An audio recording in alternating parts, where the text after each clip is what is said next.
যেটাকে n দ্বারা প্রকাশ করা হয়, আর একটা হচ্ছে ইলেকট্রন যেটাকে ই দ্বারা প্রকাশ করা হয়। ঠিক আছে, তাহলে পরমাণুর ভিতরে স্থায়ী কণিকা বা কণিকা কয়টা পাইলাম? প্রোটন, নিউট্রন এবং ইলেকট্রন, এই তিনটা। এবং প্রোটনকে পি দ্বারা, নিউট্রনকে এন দ্বারা এবং ইলেকট্রনকে ই দ্বারা প্রকাশ করা হয়। এবং মনে রাখতে হবে যে প্রোটন, এই মনে করে এটা একটা পরমাণু, এই পরমাণু একটা কেন্দ্র আছে। ঠিক আছে, পরমাণুর একটা কেন্দ্র আছে, এই কেন্দ্রকে বলা হয় নিউক্লিয়াস। পরমাণু কেন্দ্রকে কি বলা হয়? নিউক্লিয়াস। আশা করি তোমরা অলরেডি জানো, অষ্টম শ্রেণীতে কিছু ধারণা দেওয়া হয়েছে এইগুলোর ব্যাপারে। তাহলে পরমাণু কেন্দ্রকে নিউক্লিয়াস বলে। এবং মনে রাখবা নিউক্লিয়াসে কি কি থাকে? নিউক্লিয়াসে থাকে প্রোটন এবং নিউট্রন। তাহলে নিউক্লিয়াস কার বাসা? নিউক্লিয়াস হচ্ছে প্রোটন এবং নিউট্রনের বাসা। তাহলে ইলেকট্রন কোথায় থাকে? ইলেকট্রন থাকে এই যে নিউক্লিয়াসকে ঘিরে বিভিন্ন কক্ষপথে পরিভ্রমণরত অবস্থায় থাকে। এই ইলেকট্রনগুলা এই নিউক্লিয়াসকে কেন্দ্র করে বিভিন্ন কক্ষপথ, এই বিভিন্ন কক্ষপথে ইলেকট্রনগুলা কি ঘুরতে থাকে নিউক্লিয়াসকে কেন্দ্র করে। বুঝতে পারছো? তাহলে পরমাণুতে কি কি পাইলাম? প্রোটন, নিউট্রন এবং ইলেকট্রন পাইলাম। এবং জানতে পারলাম যে প্রোটন এবং নিউট্রন নিউক্লিয়াসের কেন্দ্র থেকে, অর্থাৎ পরমাণু কেন্দ্র থেকে, যাকে নিউক্লিয়াস বলা হয়। এবং ইলেকট্রন থাকে কি নিউক্লিয়াসের বাইরে, এবং নিউক্লিয়াসকে কেন্দ্র করে ইলেকট্রনগুলো কি ঘুরতে থাকে। ক্লিয়ার? বিষয়টা ক্লিয়ার? এবং এখন খেয়াল করো, মনে রাখবা এই কণাগুলোর বিভিন্ন চার্জ আছে। ঠিক আছে, ইলেকট্রন, প্রোটন, এবং নিউট্রন, এগুলার কি চার্জ আছে। এবং তোমরা জানতে পারো যে দেখো, একটা প্রোটন গঠিত হয় কোয়ার্ক দ্বারা। একটা প্রোটন কি দ্বারা গঠিত হয়? কোয়ার্ক। একটা প্রোটন গঠিত হয় কোয়ার্ক দ্বারা। ঠিক আছে, কোয়ার্ক হতে পারে 6 ধরনের, কিন্তু 6 ধরনের ভিতরে আমরা 2 ধরনেরটা জানবো। একটা হচ্ছে আপ কোয়ার্ক, একটা হচ্ছে কি আপ কোয়ার্ক, আর একটা হচ্ছে কি ডাউন কোয়ার্ক।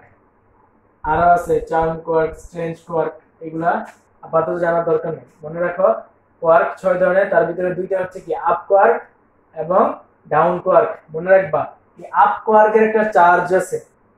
ঠিক আছে, চার্জ মানে আধান। ঠিক আছে, এই চার্জ বা আধান কি, কিভাবে উৎপত্তি হলো, এই ব্যাপারে যদি তোমরা বিস্তারিত জানতে চাও অবশ্যই কমেন্ট করে জানাও। তোমাদের যদি আগ্রহ থাকে ইনশাআল্লাহ এই ব্যাপারে আমি একটা ভিডিও দিব ইনশাআল্লাহ।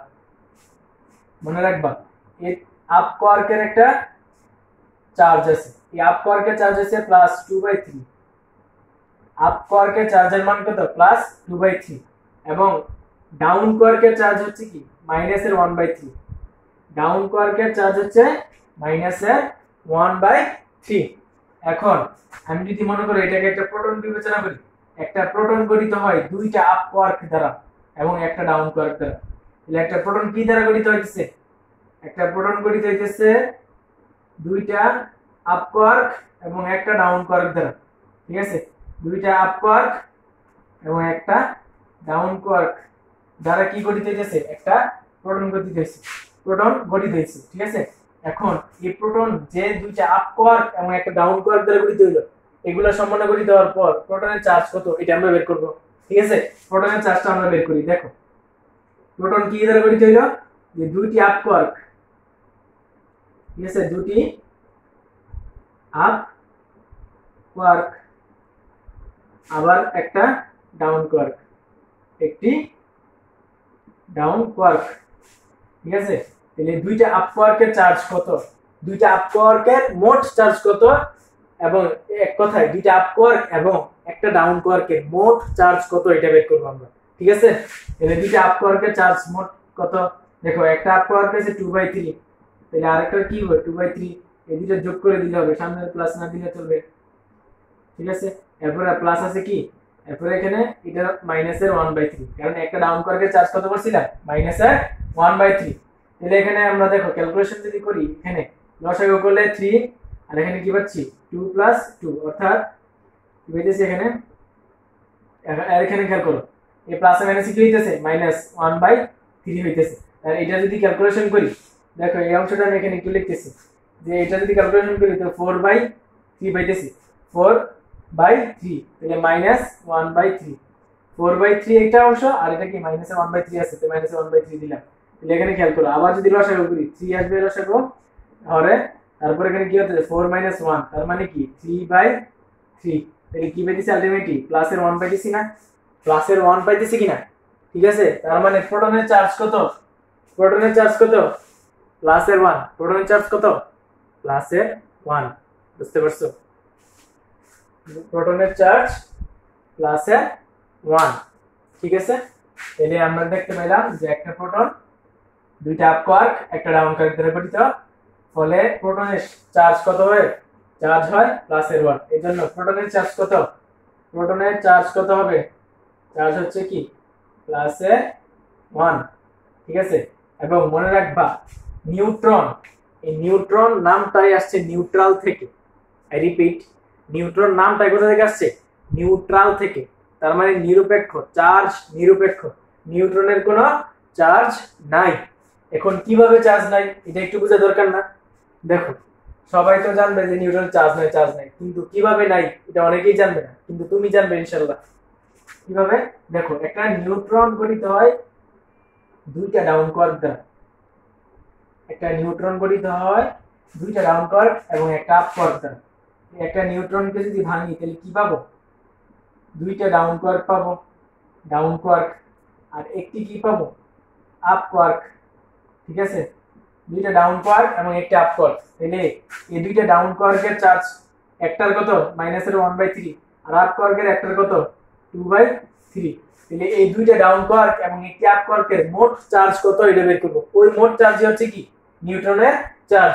তাহলে আমরা একটু দেখো এখানে কি পাইতেছি দুইটা ডাউন কোয়ার্ক, তার মানে দুইটা 1/3 মাইনাসের 1/3, ঠিক আছে। এটা যোগ করব, ঠিক আছে। এখানে খেয়াল করো আমি যদি মাঝখানে যোগ চিহ্ন দিতাম তবে চিহ্নটা কি হয়ে যেত, মাইনাসেরই তো হয়ে যেত, তাই না। ঠিক আছে, এখানে প্লাস মাইনাসে কি যেত মাইনাসের, ঠিক আছে। আমি একবারে মাইনাস দিয়ে দিতেছি যে প্লাস মাইনাসে মাইনাস হয়ে যাবে, তাহলে একবারে 1/3 মাইনাসে 1/3, আবার এইটা প্লাস প্লাস 2/3 হবে, প্লাসের 2/3। যেহেতু আমরা মোট চার্জ বের করতেছি, মোট কিভাবে বের করব, যোগ করে, ঠিক আছে। তাহলে এখানে এটা আমরা বের করি, দেখো এখানে লসাগু আসবে কি 3, তাহলে এখানে আসবে কি মাইনাসের 1, এখানে আসবে কি মাইনাসের 1, তাহলে এখানে আছে কি 2/3। তাহলে এখানে যদি ক্যালকুলেশন করি তাহলে এখানে কি আসবে 3/-2, আর এখানে কি আসবে 2/3। এখানে খেয়াল করে এই মাইনাসটা কি সামনে লিখতে পারি না, এই সামনে লিখতে পারি, তাই না। তাহলে এখানে মাইনাসের 2/3, এখানে প্লাসের 2/3, এটা এটা কাটাকাটি, তাহলে সার্বিকভাবে কত পেয়েছি 0। তার মানে নিউট্রনের চার্জ কত 0, নিউট্রনের চার্জ 0, বুঝতে পারছো, ঠিক আছে। তার মানে এখন প্রোটন এবং নিউট্রন কি দ্বারা গঠিত হয়, কোয়ার্ক দ্বারা, ঠিক আছে। এবং কোয়ার্কের মাধ্যমে কি আমরা এটা চার্জগুলো কি বের করে ফেলেছি, নিউট্রনে কি 0 এবং প্রোটনে কি পেয়েছি প্লাসের 1। মনে রাখবা একটা পরমাণুতে যতটা প্রোটন থাকে ঠিক ততটাই ইলেকট্রন থাকে, আই রিপিট একটা পরমাণুতে যতটা প্রোটন থাকে ঠিক ততটাই কি থাকে ইলেকট্রন থাকে, ঠিক আছে। এখন মনে রাখবা যে একটা পরমাণু মোট চার্জ কত 0, একটা পরমাণুর মোট চার্জ 0, তার মানে প্রোটন নিউট্রন এবং ইলেকট্রনের মোট চার্জ কত 0, ঠিক আছে।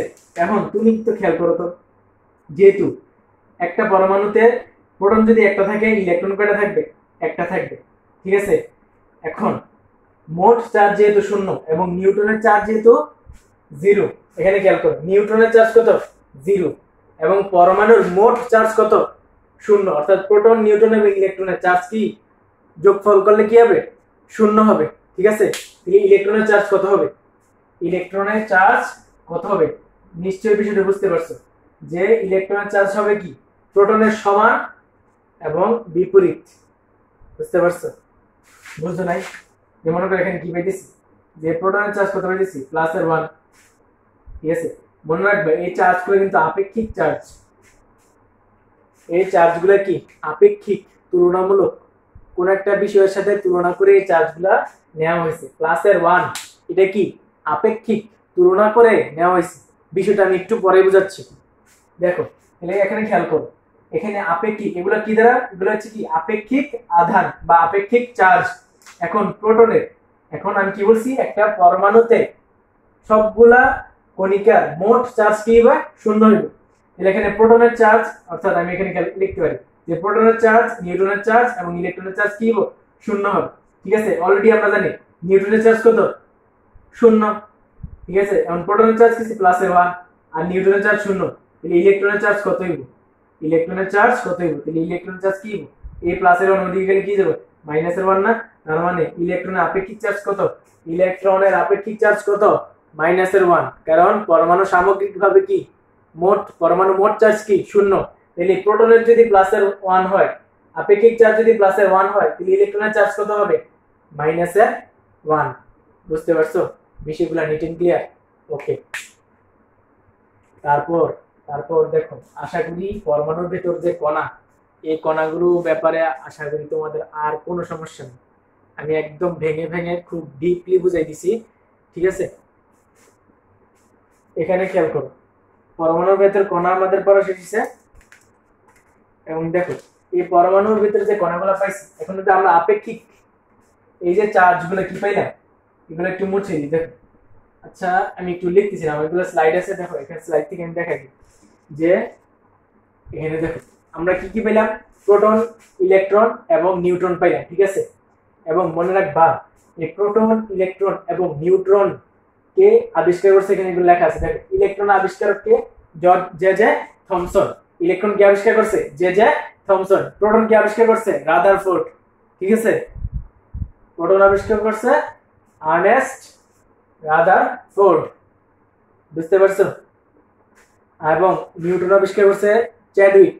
নিউট্রন এর আবিষ্কারকের নাম হচ্ছে কি, চ্যাডউইক। ঠিক আছে, এটা পরের স্লাইডে আছে। এখন খেয়াল করো, ইলেকট্রনের একটা প্রকৃত চার্জ আছে। প্রকৃত চার্জ আমরা এতক্ষণ যেটা বের করছি এটা কি, আপেক্ষিক চার্জ। তো প্রকৃত চার্জ কত, প্রকৃত চার্জ হচ্ছে কি 1.60 × 10⁻19 কুলম্ব। কুলম্ব সি দ্বারা কি বোঝাইতেছি, কুলম্ব। কুলম্ব হচ্ছে একজন বিজ্ঞানীর নাম। বিজ্ঞানীর নামে কি এটার একক দেওয়া হয়েছে, যেমন ভরের একক কি কেজি, ভর কি দ্বারা মাপি, কেজি দিয়ে মাপি। ঠিক একইভাবে চার্জ কি দিয়ে মাপি, কুলম্ব দিয়ে মাপি। বুঝছো? দৈর্ঘ্য কি দিয়ে মাপি, মিটার দিয়ে। ঠিক আছে, ঠিক একইভাবে চার্জ কি দিয়ে মাপি, স্কেল দিয়ে মাপি, সরি কুলম্ব দিয়ে মাপি। ঠিক আছে, চার্জের একক কি কুলম্ব। তাহলে ইলেকট্রনের প্রকৃত চার্জ কত, 1.60 × 10⁻19 কুলম্ব। এবং এটার চার্জের মান হচ্ছে নেগেটিভ। এই চার্জের মান কি নেগেটিভ। এবং প্রোটনের প্রকৃত চার্জ হচ্ছে প্লাসের 1.60 × 10⁻19 কুলম্ব। এবং নিউট্রনের প্রকৃত চার্জ কত, 0। নিউট্রনের প্রকৃত চার্জ কত, 0। আমরা জানি নিউট্রন নিউট্রাল, এই জন্য ওইটার চার্জ কত, 0। তাহলে ইলেকট্রনের প্রকৃত চার্জ কত, এত। প্রোটনের প্রকৃত চার্জ কত, এত। ঠিক আছে, এবং মনে রাখবা এই যে ইলেকট্রনের আপেক্ষিক আধান কত বের করেছিলাম, মনে আছে, -1। আর প্রোটনের আপেক্ষিক আধান কত বের করেছিলাম, +1। ঠিক আছে, ক্লিয়ার বিষয়টা? একইভাবে এই ইলেকট্রন, প্রোটন, নিউট্রনের প্রকৃত ভর আছে। ইলেকট্রন, প্রোটন, নিউট্রনের কি আছে, প্রকৃত ভর আছে। যেমন ইলেকট্রনের প্রকৃত ভর কত, ইলেকট্রনের প্রকৃত ভর হচ্ছে 9.110 × 10⁻28 গ্রাম। ঠিক আছে, এটা হচ্ছে কি ইলেকট্রনের প্রকৃত ভর, ইলেকট্রনের প্রকৃত ভর। এখন খেয়াল করো, এটা গ্রামে আছে। এখন কেজিতে নিতে, আমি যদি কেজিতে লিখি, তাহলে কেজিতে নিলে কি হবে, 1000 দিয়ে ভাগ দিতে হবে। তাহলে 1000 দিয়ে যদি আমি ভাগ দেই, তাহলে কি হয়ে যাবে, ঠিক আছে, 1000 দিয়ে যদি ভাগ দেই, তাহলে নেগেটিভের পাওয়ার বাড়লে কিন্তু মানটা কমে। ঠিক আছে, তাহলে 1000 দিয়ে ভাগ দিলে কি, এখানে এই শূন্যের উপর পাওয়ারটা কি বাড়বে, যেহেতু এখানে কি শূন্যের আগে কি আছে, মাইনাস আছে। বুঝতে পারছো? অর্থাৎ এখানে যদি 1000 দিয়ে ভাগ দিই, তাহলে এটা কিসে চলে যাবে, গ্রাম থেকে কেজিতে চলে যাবে। তাহলে 1000 দিয়ে ভাগ দিলে পাওয়ারটা কত আসবে, 9.110 × 10⁻31 হয়ে যাবে, 31 কেজি। ঠিক আছে, আশা করি যারা লগারিদম পারো, আশা করি বিষয়টা বুঝতে পারছো। ঠিক একইভাবে প্রোটনের একটা প্রকৃত ভর আছে। প্রোটনের ভরটা কত, 1.673 × 10⁻24 গ্রাম। একইভাবে এটাকে যদি কেজিতে নিই, তাহলে কেজিতে নিলে হবে 1.673 × 10⁻27 কেজি। ঠিক আছে, এগুলো এমসিকিউতে আসতে পারে এবং এগুলো অনেক কাজে লাগবে। তোমরা কেমিস্ট্রিতে পড়তেছো, এগুলো কাজে লাগবে না এমন কোনো কথা নেই, অবশ্যই লাগবে এগুলো। ঠিক আছে, তারপর দেখো নিউটনের একটা ভর আছে। নিউটনের একটা প্রকৃত ভর আছে, এটা হচ্ছে 1.675 × 10⁻24 গ্রাম। একইভাবে এটা কেজিতে নিলে 675 × 10⁻27 কেজি, অর্থাৎ 1000 দিয়ে ভাগ দিছি। ঠিক আছে, এখানে খেয়াল করো এই যে ভ্যালুগুলা এখানে খেয়াল করো, প্রোটনের ভ্যালুটা এবং নিউট্রনের ভ্যালুটা কাছাকাছি, এবং মনে রাখবা প্রোটনের চাইতে নিউট্রনটা একটু একটু বেশি, সামান্য একটু ভর বেশি। দেখো এখানে 1.673 আর 1.675, ঠিক আছে? বিষয়টা আশা করি বুঝতে পারছো। এখানে দেখো সবগুলা দেওয়া আছে, ঠিক আছে? দেখো আবিষ্কারের নাম জে থমসন, আবিষ্কারের সাল দেওয়া আছে 1897 সাল, এর প্রতীক হলো কি ই, এর প্রকৃত আধান হলো কি এত দেওয়া আছে, এর আপেক্ষিক আধান হলো কি -1, এর আপেক্ষিক ভর কত 0, ঠিক আছে? মনে রাখবা ইলেকট্রন, এই যে ইলেকট্রনের ভরটা প্রোটন এবং নিউট্রনের ভরের তুলনায় 1840 গুণ, তোমাদের বই অনুযায়ী কি 1840 গুণ কম। অর্থাৎ এই ইলেকট্রনের ভরটা প্রোটন এবং নিউট্রনের তুলনায় 1840 গুণ কম, 1840 গুণ কম। 1800, এখানে দেখো প্রোটন এবং নিউট্রনের ভরটাই কত নগণ্য, 10^24, মানে অনেক কম। আবার এটার চাইতেও কত গুণ, 1840 গুণ কম ইলেকট্রনের ভরটা, তার মানে এটা আরো অনেক কমে যায়। এই জন্য ইলেকট্রনের ভরটাকে আপেক্ষিকভাবে শূন্য ধরা হয়, ঠিক আছে? প্রায় শূন্যের কাছাকাছি।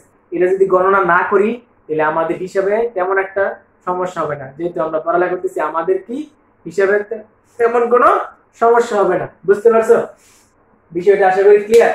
যে ইলেকট্রনের ভরটা অনেক কম, এগুলোর চাইতে অনেক কম, এই জন্য এটার ভরটাকে কি ধরা হয়, শূন্য ধরা হয় আপেক্ষিকভাবে। বুঝতে পারছো? এবং প্রোটনের আপেক্ষিক ভর কি ধরা হয়, 1 ধরা হয়। নিউটনের আপেক্ষিক ভর কি ধরা হয়, 1ই ধরা হয়। বুঝতে পারছো? প্রোটন এবং নিউট্রনের আপেক্ষিক ভর কি ধরা হয়, 1 ধরা হয়, ঠিক আছে? এই ভ্যালুটাকে যদি আমি 1 ধরে নিই, ঠিক আছে, তুমি এক কথা চিন্তা করো যে 12টি আম, 12টি আমকে কি ধরি, 1 ডজন ধরি না? ঠিক একইভাবে এই ভ্যালুটাকে যদি আমি 1 ধরে নিই তাহলে এডিটা প্রায় কাছাকাছি না, সেম না? তাহলে এটাকে কি ধরে নিব, 1 ধরে নিব, ঠিক আছে? আপেক্ষিক চার্জ কত দিল, আপেক্ষিক ভর কত ধরবো, 1, এটার কি আপেক্ষিক ভর 1, ঠিক আছে? ঠিক এইটার ভাবে এখানেও এইভাবে চিন্তা করতে পারো, ঠিক আছে? এই যে দেখো সংখ্যাটা দেখছি না, 1.060 × 10^19, এই সংখ্যাটাকে যদি আমি 1 ধরে নিই, ঠিক যেভাবে আমি 12কে 1 ডজন ধরে নিছি, 12কে কি ধরে নিছি, 1 ডজন, ঠিক একইভাবে এই সংখ্যাটাকে যদি আমি 1 ধরে নিই, এই সংখ্যাটাকে যদি আমি 1 ধরে নিই, তাহলে দেখো ইলেকট্রনের আপেক্ষিক চার্জ কত হবে, -1, কারণ ইলেকট্রনের চার্জের আগে কি আছে, মাইনাস আছে। তো এই সংখ্যাটা কেন 1 ধরছি, তার আগে মাইনাস আছে না, তাহলে -1। একইভাবে প্রোটন, এই প্রোটন কি চার্জের মানটা কি সেম না, মান কত 1.60 × 10^19, তাহলে এই মানটাকে কত ধরছি, 1 ধরছি না? তাহলে মানটার মান হচ্ছে 1, আগে কি আছে, প্লাস আছে, তার মানে প্রোটনের চার্জ কত, +1। এইভাবে বলা যায়। বুঝতে পারছো? আপেক্ষিকভাবে তুলনা করে, আপেক্ষিক মানে কি তুলনা করে, তাহলে এইটার সাপেক্ষে এইটার তুলনায় কি 1 ধরছি। বুঝতে পারছো? ক্লিয়ার আশা করি। যদি কোনো সমস্যা থাকে কমেন্ট করে জানাবা, আমি ইনশাআল্লাহ উত্তর দেওয়ার চেষ্টা করব, ঠিক আছে? এখানে দেখো প্রোটনের কথা লেখা আছে, প্রোটনের আবিষ্কার হয়েছে 1911 সালে, এর প্রতীক হলো পি, এর প্রকৃত আধান হলো এত, প্রকৃত ভর হলো এত, এগুলো আমি অলরেডি লিখে দিছি। দেখো এখানে অলরেডি সবগুলা লিখে আছে, ঠিক আছে? এর আপেক্ষিক আধান হলো কি +1, এবং আপেক্ষিক ভর এত, এর অবস্থান কি নিউক্লিয়াসে। মনে রাখবা ইলেকট্রনের অবস্থান কিন্তু কক্ষপথে। তারপর দেখো নিউট্রন, এর আবিষ্কার হলেন কি চ্যাডউইক, এর আবিষ্কারক চ্যাডউইক। কত সালে, 1932 সালে আবিষ্কার হয়েছে। এবং এটার আপেক্ষিক চার্জ, প্রকৃত চার্জ এবং আপেক্ষিক ভর, প্রকৃত ভর, এগুলো কিন্তু আমরা অলরেডি দেখে ফেলেছি, ঠিক আছে?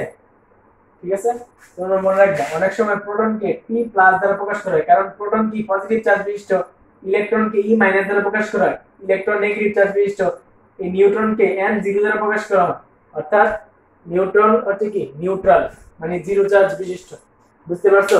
এবং মনে রাখবা যে তড়িৎ চুম্বকীয় তত্ত্বের আবিষ্কার করেছেন কে, ম্যাক্সওয়েল, ঠিক আছে? এই ম্যাক্সওয়েলের ক্ষেত্রে কি নিউটনের আবিষ্কারের ক্ষেত্রে একটা ভূমিকা হয়তো রয়েছে, ঠিক আছে? তাহলে এই নিউট্রন কোথায় থাকে, অবশ্যই নিউক্লিয়াসে থাকে, আমরা অলরেডি জানি, ঠিক আছে? আশা করি পরমাণুর ভিতরে যে কণিকাগুলো, এই কণিকার ব্যাপারে আমাদের আর কোনো ধরনের সমস্যা নাই, আর সমস্যা থাকার কথা না, আমি একদম ইন ডিটেইলস বুঝিয়ে দিয়েছি।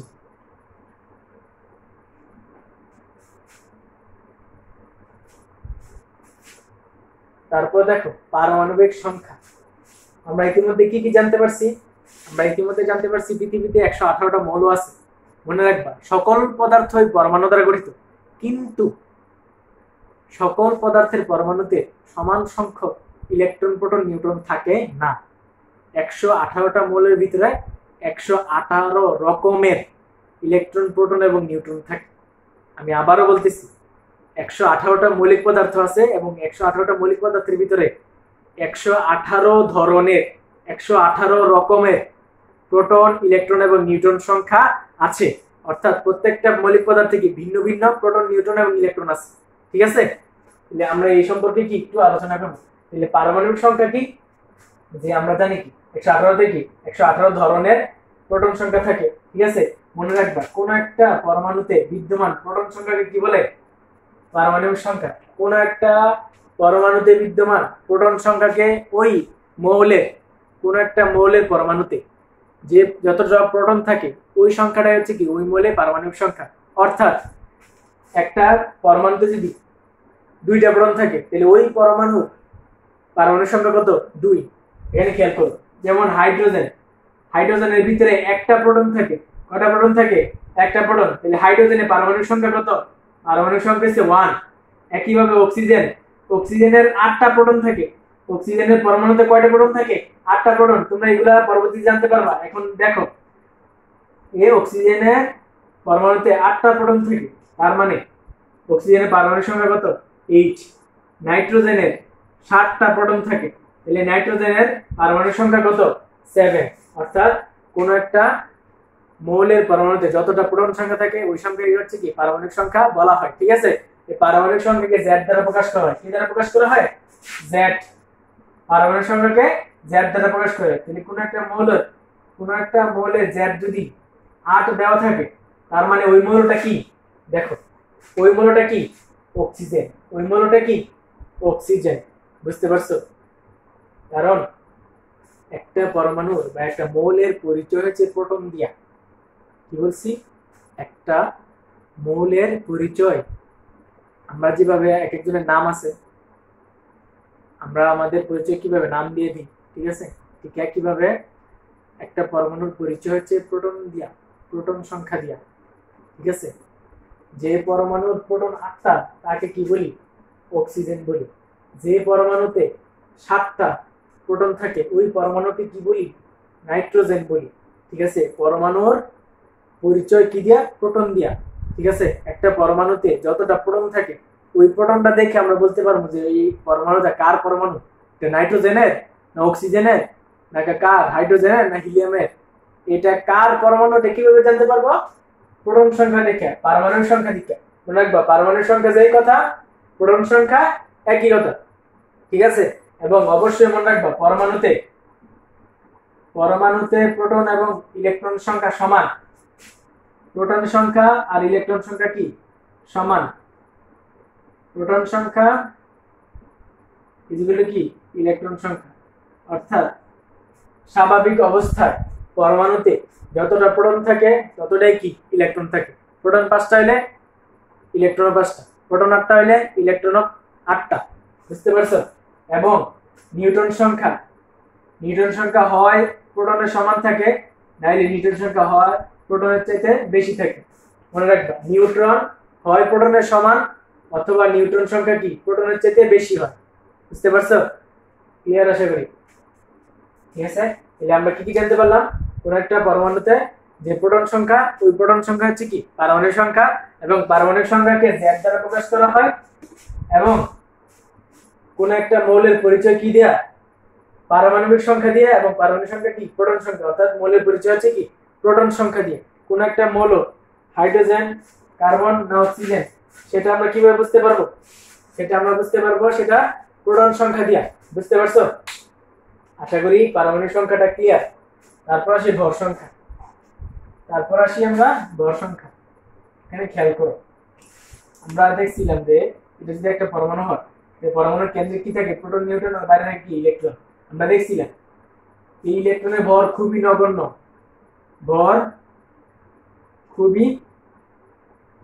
নগণ্য, এই জন্য কি ধরা যায়? শূন্য ধরা যায়। ইলেকট্রনের ভর কি খুবই নগণ্য, অর্থাৎ একে কি শূন্য ধরা যায়। তাইলে একটা পরমাণুর ভর কি হবে, প্রোটন এবং নিউট্রনের ভরের সমান। ঠিক আছে, একটা পরমাণুর প্রোটন এবং নিউট্রনের ভর হচ্ছে কি একটা পরমাণুর ভর। ঠিক আছে, তাহলে ভর সংখ্যা কাকে বলে? মনে রাখবে ভর সংখ্যা হচ্ছে, এই ভর সংখ্যাকে এ দ্বারা প্রকাশ করা হয়। এই ভর সংখ্যাকে কি দ্বারা প্রকাশ করা হয়? এ দ্বারা। এ হচ্ছে কি কোন একটা মৌলের প্রোটন এবং নিউট্রন সংখ্যার যোগফলকে কি বলা হয়? ভর সংখ্যা। কোন একটা মৌলের প্রোটন এবং নিউট্রন সংখ্যার যোগফলকে কি বলা হয়? ভর সংখ্যা। অর্থাৎ কোন একটা মৌলতে, মনে করে একটা অক্সিজেনের মৌল পরমাণু, অক্সিজেনের পরমাণুতে 8টা প্রোটন থাকে এবং 8টা নিউট্রন থাকে। একটা অক্সিজেনের পরমাণুতে 8টা প্রোটন থাকে, 8টা নিউট্রন থাকে। তাহলে অক্সিজেনের ভর সংখ্যা কত? এটা হচ্ছে অক্সিজেন পরমাণু। তাহলে অক্সিজেনের ভর সংখ্যা কত হবে? অক্সিজেনের ভর হবে কি প্রোটন সংখ্যা এবং নিউট্রন সংখ্যার যোগফল। প্রোটন 8টা, নিউট্রন 8টা, তাহলে 8 8 কত? 16। তার মানে এই যে অক্সিজেনের ভর সংখ্যা কত পাইছি? 16। অক্সিজেনের ভর সংখ্যা কত পাইছি? 16। ক্লিয়ার? একইভাবে নাইট্রোজেনের ক্ষেত্রে নাইট্রোজেনের প্রোটন সংখ্যা হচ্ছে কত? 7টা। ঠিক আছে, এবং নাইট্রোজেনের নিউট্রন সংখ্যাও কয়টা? 7টাই। নাইট্রোজেনের প্রোটনও 7টা, নিউট্রনও 7টা। তাহলে নাইট্রোজেনের ভর সংখ্যা A কি হবে? 7 + 7 কত? 14। ঠিক আছে, নাইট্রোজেনের ভর সংখ্যা কত? 14। বিষয়টা আশা করি ক্লিয়ার। ভর সংখ্যাকে কি দ্বারা প্রকাশ করা হয়? A দ্বারা। ঠিক আছে, বুঝতে পারছো? তোমাদের পরীক্ষায় কোন একটা মৌলের ভর সংখ্যা দেওয়া থাকতে পারে, প্রোটন সংখ্যা বের করতে বলে। মনে করো একটা মৌল দেওয়া আছে, মনে করো একটা মৌলের প্রোটন সংখ্যা হচ্ছে 11। ঠিক আছে, 11 প্রোটন সংখ্যা বিশিষ্ট মৌলটির নাম হচ্ছে সোডিয়াম। 11 প্রোটন সংখ্যা বিশিষ্ট মৌলটির নাম সোডিয়াম। তাহলে এই যে 11 প্রোটন সংখ্যা বিশিষ্ট মৌল সোডিয়াম, এই সোডিয়ামের ভর সংখ্যা দেওয়া আছে 23। এর মান কত দেওয়া আছে? 23। এখন তোমাকে যদি নিউটন সংখ্যা বের করতে বলে বের করতে পারবে না? এখানে তো বসা দিবা সুজা হিসাব। P + n = কি? a। তাহলে আমরা কি বের করব? নিউটন সংখ্যা। তো নিউটন = কি? a - p। তাহলে a কত? 23, p কত? 11, তাহলে আছে কত? 12। ঠিক আছে, তাহলে নিউটন সংখ্যা কত? 12টি। নিউটন সংখ্যা কতটি? 12টি। বুঝতে পারছো? আশা করি বিষয়টা খুব ক্লিয়ার এবং ইজি। ঠিক আছে, এখন আমরা মৌলের সংক্ষিপ্ত প্রকাশ, কোন একটা মৌলকে কিভাবে প্রকাশ করা যায় এটাই দেখব, এবং এটা দেখার মাধ্যমে আমরা আমাদের ক্লাসটি আজকের জন্য শেষ করব। আমাদের প্রথম পর্বটি, দ্বিতীয় পর্বে আমরা বাকি অংশ কভার করব। এখানে খেয়াল করো যে মনে করো আমি এখানে সোডিয়াম লিখলাম, সোডিয়াম। ঠিক আছে, আমরা এখন একটা পরমাণু, একটা মৌলের কি কি জানলাম? পারমাণবিক সংখ্যা জানলাম, ভর সংখ্যা জানলাম। ঠিক আছে, আমরা জানলাম যে পারমাণবিক সংখ্যাকে Z দ্বারা প্রকাশ করা হয়, পারমাণবিক সংখ্যা, এবং এ দ্বারা কি প্রকাশ করা হয়? ভর সংখ্যা প্রকাশ করা হয়।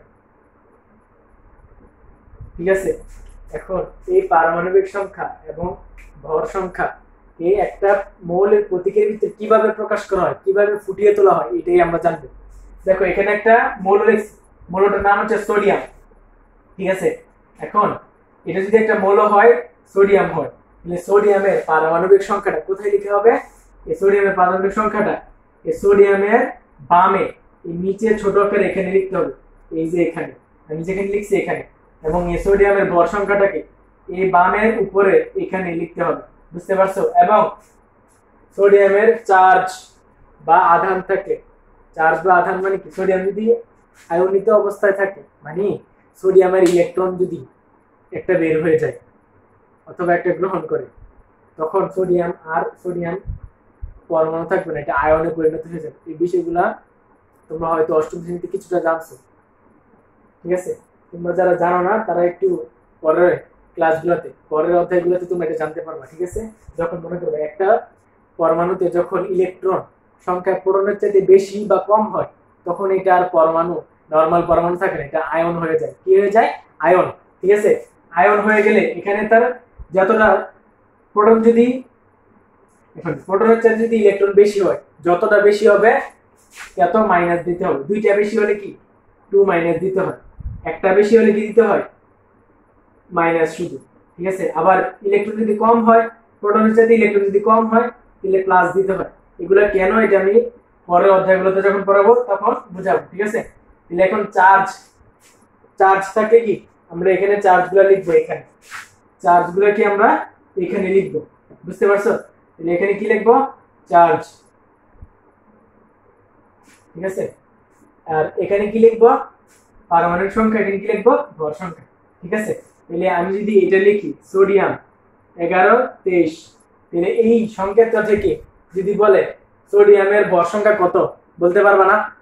এখানে ভর সংখ্যা কোথায় থাকে, এখানে থাকে না, এই যে তাহলে এখানে যে ভ্যালুটা আছে এটা কি প্রকাশ করে, ভর সংখ্যা প্রকাশ করে। তাহলে সোডিয়ামের ভর কত, 23।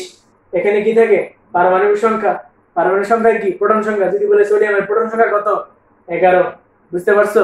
এখন যদি বলে নিউট্রন সংখ্যা কত, বের করতে পারবা না।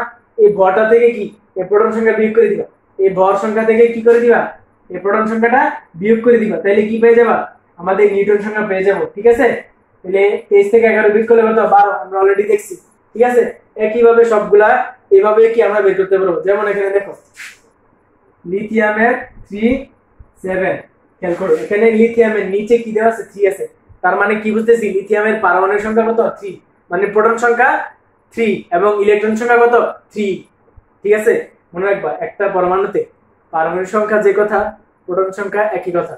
প্রোটন সংখ্যা যতটি, ইলেকট্রন সংখ্যা ততটি, এবং ভর সংখ্যা কি উপরে দেওয়া থাকে। লিথিয়ামের পারমাণবিক সংখ্যা 3, তার মানে প্রোটন সংখ্যা এবং ইলেকট্রন সংখ্যা কয়টি করে, 3টা করে, এবং ভর সংখ্যা কত, 7, যেহেতু ভর সংখ্যার জায়গায় কি দেওয়া আছে, 7 দেওয়া আছে, বুঝতে পারছো। এগুলা দেখো, এগুলা কিন্তু এমসিকিউ তে আসবে, বুঝতে পারছো। আশা করি বিষয়টা একদম ক্লিয়ার হয়েছে। তোমাদের বইয়ে কিছু উদাহরণ দেওয়া আছে, এগুলো করবা, ঠিক আছে। আজকের জন্য এখানে শেষ করলাম। সবাইকে ধন্যবাদ যারা এতক্ষণ ধৈর্য ধরে ক্লাসটি দেখেছো। অবশ্যই আমাদের চ্যানেলটির সাথে যুক্ত হও, যাতে তোমাদের একাডেমিক লাইফে সায়েন্সের বিষয়গুলো নিয়ে আর কোনো সমস্যা না থাকে, এবং বিষয়গুলো যেন গভীরভাবে অনুধাবন করতে পারো, বুঝতে পারো, এবং বিজ্ঞানটাকে যেন মজার সাথে বুঝতে পারো, সেই জন্যই আমাদের এই আয়োজন।